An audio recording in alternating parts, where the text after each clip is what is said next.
this video, I'm going to show you how to do a bottom load on a 2014 Toyota 4Runner.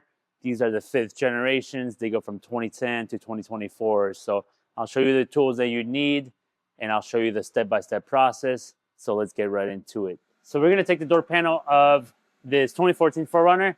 This is for people that like to bottom load or just don't want a gasket in their way when they're window tinting.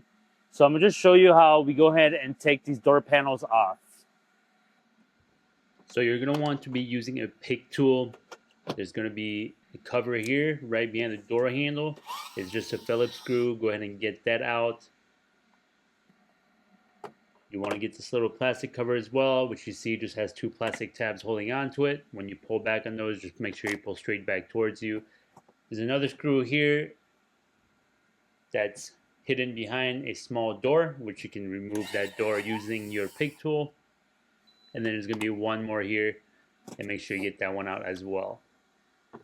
Now when I pull door cards, I always start from the bottom, and I usually go closest to the A pillar. And you do want to give it a nice tug towards you. In this case, for this one, you do have to lift it up. And then here I'm just using my hanger from Amazon that I got just to hang that door. So I'm going to put some slip down, and that's just so that my film can hold on the glass. I'm using my glass here, kind of just like a peel board. And then I'm going to go back to the inside and go ahead and clean my window. So I've already used a scrubby pad initially. Now I'm just doing a tidy up before I install. So it's a nice spray and an even squeegee. I go back to my easy reach and just sweep the sides as well as the bottom. And now I'm just going to apply a lot more slip. I'm going a little bit heavier here. I don't want my film to stick ever, so I go with a lot of slip. Now if you have a more soapy solution, then you probably don't need as much, but definitely you don't want any dry spots. So the difference when I'm doing this versus 2-staging is, in this case, I can remove the entire liner. Now I'm going to put slip on my film. Same thing. I want a lot of slip covering this glass. I'm going to line myself up with my door. My right hand's going to grab some of the film, and then my left hand is much more of a cradle. I always start with the side closest to the A pillar and get that side in first. And I just gently touch my film to my glass. It's essentially acting almost like a peel board as well.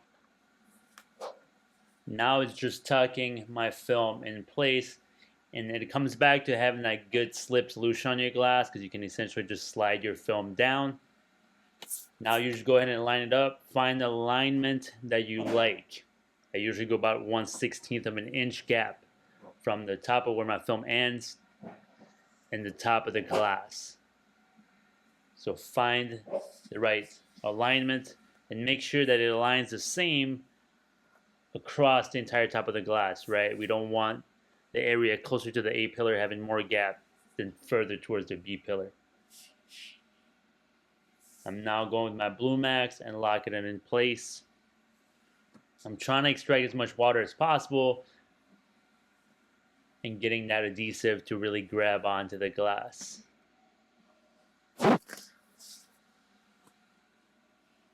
Same thing, I always go with my easy reach.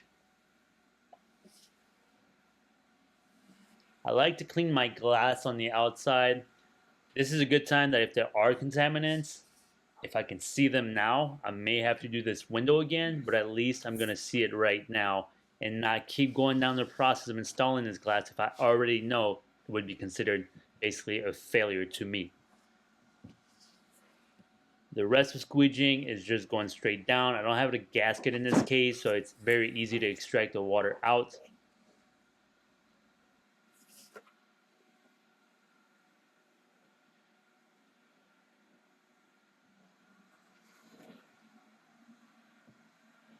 I'm going to check for light gaps on either side. I'm looking for contamination. If I like what I got, then this can go back to the client. And that's how you bottom load these 5th generation Toyota 4Runner. All right.